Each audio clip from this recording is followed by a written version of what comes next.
یہ خلیوں نے کیا خود ڈیسائیڈ کیا تھا کہ ان خلیوں نے مل کے آنکھ بننا ہے، ان خلیوں نے مل کے دل بننا ہے؟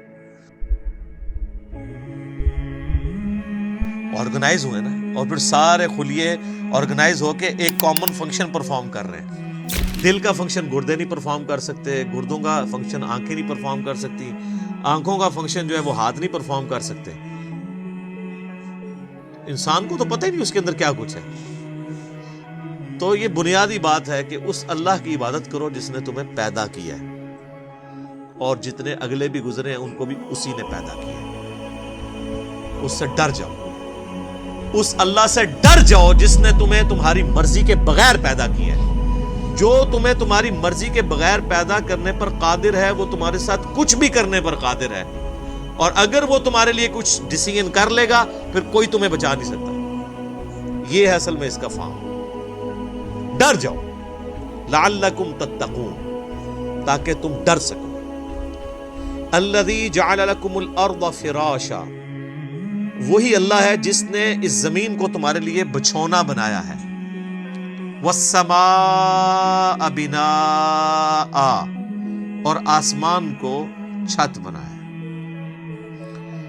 اس حصے کے اوپر بھی گھنٹوں بولا جا سکتا ہے کہ یہ زمین جو بچھونا بنائی ہے، صرف اس کی ایک فزیکل پراپرٹی کو ڈسکس کیا جا رہا ہے کہ زمین کو رہنے کے قابل بنایا ہے۔ زمین میں ہر سیکنڈ میں 2 زلزلے آتے ہیں، ہر سیکنڈ میں، لیکن ان کا ایمپلیٹیوڈ جو ہے وہ بہت کم ہوتا ہے۔ اگر وہ بڑھ جائے تو زمین تباہ و برباد ہو جائے۔ اتنے زلزلوں والی زمین کو رہنے کے قابل بنایا ہے، اسے کنٹرول کیا، اور اس اعتبار سے بھی رہنے کے قابل بنایا ہے کہ وہاں پر ہر مخلوق کے لیے اس کی زندگی کا سامان رکھتی ہے، اور جو سب سے ضروری سامان تھا زندگی کے لیے وہ بالکل فری رکھا ہوا ہے۔ کون سی چیز؟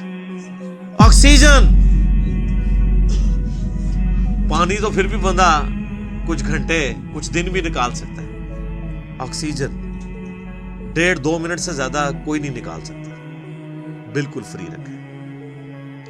اور اس آکسیجن کی جو مقدار ہے اسے کنٹرول کیا ہوا ہے فضا کے اندر۔ ہائیڈروجن سے یا نائٹروجن سے وہ بڑھ جائے تب بھی ہماری ایگزسٹنس نہیں ہے، کم ہو جائے تب بھی ایگزسٹنس نہیں ہے۔ اور یہ تو صرف ایک فائن ٹیوننگ ہے، اس طرح کی ملینز آف فائن ٹیوننگز روئے ارض پہ ہیں۔ اسی لیے سائنٹسٹ کہتے ہیں کہ یہ میریکل پلانٹ بنایا گیا ہے اس قابل کہ یہاں پہ زندگی رہے، وہ کسی کے بنانے سے بنا ہے۔ اگر وہ کہتا ہے خود بخود بن گیا ہے تو پھر اس کو کوئی کاپی کر کے بنا کے بتا دے۔ جو چیز کاپی بھی نہ ہو سکتی ہو اس کے بارے میں کہنا کہ وہ خود بخود ہو گئی ہے، تو اس سے بڑی تو بے وقوفانہ سٹیٹمنٹ ہی نہیں ہو سکتی۔ جو کام کرنے سے نہ ہو سکے وہ خود بخود کیسے ہو سکتا ہے؟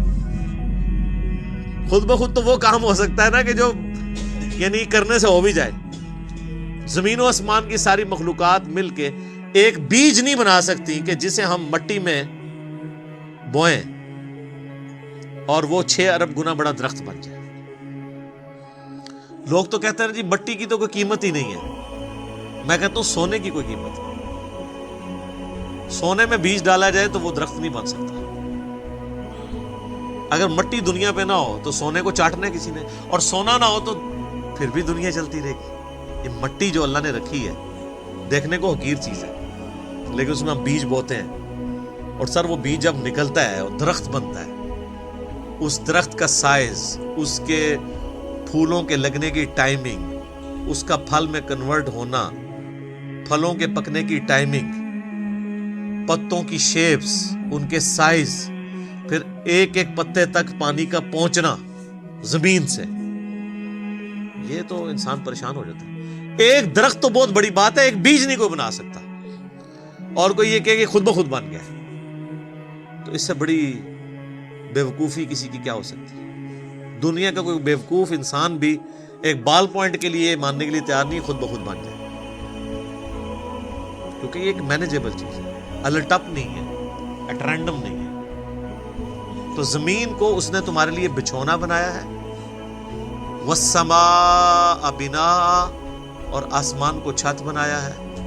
اب یہ متشابہات میں سے ہے، یعنی آسمان کے بارے میں جو اب ہمیں اس ماڈرن سائنس کی وجہ سے ٹروتھ ریویل ہو رہے ہیں وہ تو بڑے حیران کن ہیں.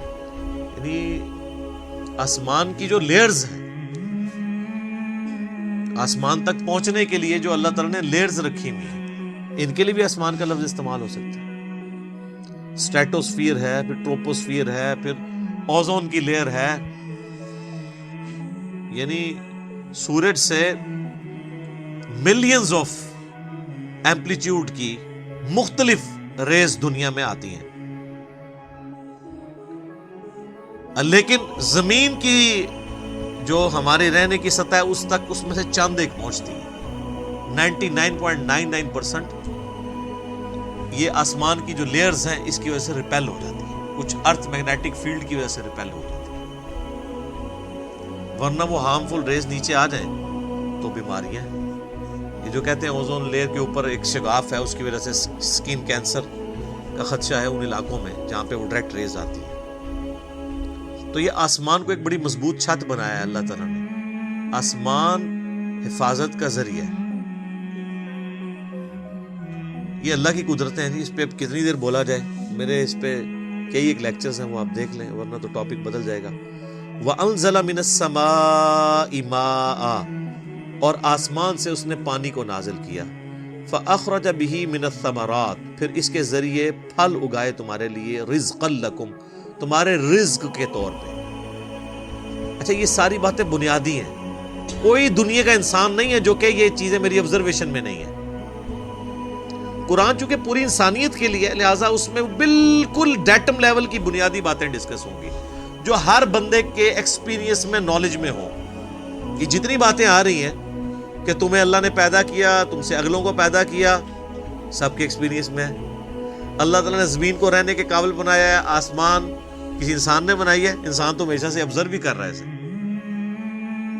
انسان تو صرف ڈسکوری کرتا ہے، اور انوینٹ بھی جو کرتا ہے وہ بھی کریشن ایکس نہیلو نہیں کرتا، عدم محض سے وجود نہیں دیتا، بلکہ اللہ کی تخلیقات کو یوز کر کے کرتا ہے. اگر وہ یہ ٹیبل لکڑی کا بنا رہا ہے تو لکڑی اس نے نہیں بنائی ہے، لکڑی نیچر سے ہی آئی ہوئی ہے. کریشن ایکس نہیلو نہیں ہے، لیکن اللہ تعالیٰ بدیع السماوات والارض، زمین و آسمان کو بغیر نمونے کے، کوئی چیز نہیں تھی تو پیدا کی ہے. انسان جو خالق ہے وہ اللہ کی تخلیق میں سے خلق کرتا ہے، لیکن انسان بدیع نہیں ہے، البدیع نہیں اسے کہہ سکتے آپ، بغیر نمونے کے چیزوں کو پیدا کرنے والا. تو آسمان کے ذریعے پانی ہم دیکھتے ہیں، اس کے ذریعے زمین سے رزق نکالتا ہے تمہارے لیے. اس میں کیا قیامت مضمر ہے. رزق نکالنا بھی کافی نہیں تھا اگر اس رزق کی کمپیٹیبلٹی ہمارے ساتھ نہ ہوتی. آپ شیر کے سامنے تازہ ترکاری لا کے ڈال دیں، بہترین سے بہترین سبزی بھی، وہ دیکھنا بھی گوارا نہیں کرے گا، کیونکہ اس کی جبلت نہیں ہے، اس کے لیے وہ رزق نہیں ہے. اور بکری کے سامنے فریش قیمہ لا کے ڈال دیں آپ، اس کے لیے کوئی اٹریکشن نہیں. تو صرف رزق تمہارے لیے، رزق یعنی رزق بھی پیدا کیا اور اس رزق کو کمپیٹیبل بھی بنایا. اور یہ رزق میں تو میں صرف کھانا پینے ڈسکس کر رہا ہوں، ورنہ تو ہر نعمت ہی رزق ہے.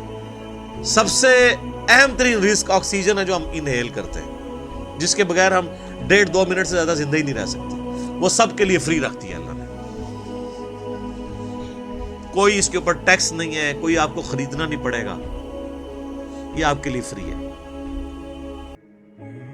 تو جس اللہ نے یہ ساری نعمتیں دی ہیں، اس نے زمین کو رہنے کے قابل بنایا، آسمان کو تمہارے لیے مضبوط چھت بنایا تمہاری پروٹیکشن کے لیے، آسمان سے پانی نازل فرما کے زمین میں سے نباتات اگائے، اس کے ذریعے تمہارا یہ فوڈ سائیکل چلتا ہے سارے کا سارا. سب کچھ زمین سے ہی آ رہا ہے، چاہے وہ جانوروں کی خوراک ہو، چاہے پودوں کی خوراک ہو، چاہے ہماری خوراک ہو. زمین مر جائے تو ساری مخلوقات مر جائے. تو اللہ فرماتا ہے جس نے یہ سب کچھ کیا ہے، فَلَا تَجْعَلُوا لِلَّهِ أَنْدَادًا وَأَنْتُمْ تَعْلَمُونَ، پھر اللہ کے ساتھ کوئی مد مقابل نہ ٹھہراؤ اور تم جانتے تو ہو، تم جانتے تو ہو کہ یہ کوالٹیز کسی اور کی ہے ہی نہیں ہے. یہ توحید تو تمہارے اندر موجود ہے کہ اللہ کے مد مقابل کوئی نہیں ٹھہرایا جا سکتا. مجھے بتائیں قرآن اسٹارٹ میں جو توحید بیان ہوئی ہے, اس توحید کو پڑھ لینے کے بعد کوئی کسی بابے کو پکارے گا, کسی مرے ہوئے شخص کو پکارے گا, کسی زندہ شخص سے وہ چیزیں ڈیمانڈ کرے گا جس کا وہ اہل ہی نہیں ہے؟ امپاسبل. کتنی بنیادی بات ہے. بس یہ ساری نعمتوں کے عوض میں تم سے ایک بات مانگ رہا ہوں, فلا تجعلوا للہ اندادا, پس مت بناؤ اللہ کے ساتھ کسی اور کو مد مقابل ند کے طور پہ. وانتم تعلمون, اور تم جانتے تو ہو کہ کوئی ہے ہی نہیں ایسا کہ جسے بنایا جائے مد مقابل. کون ہو سکتا ہے؟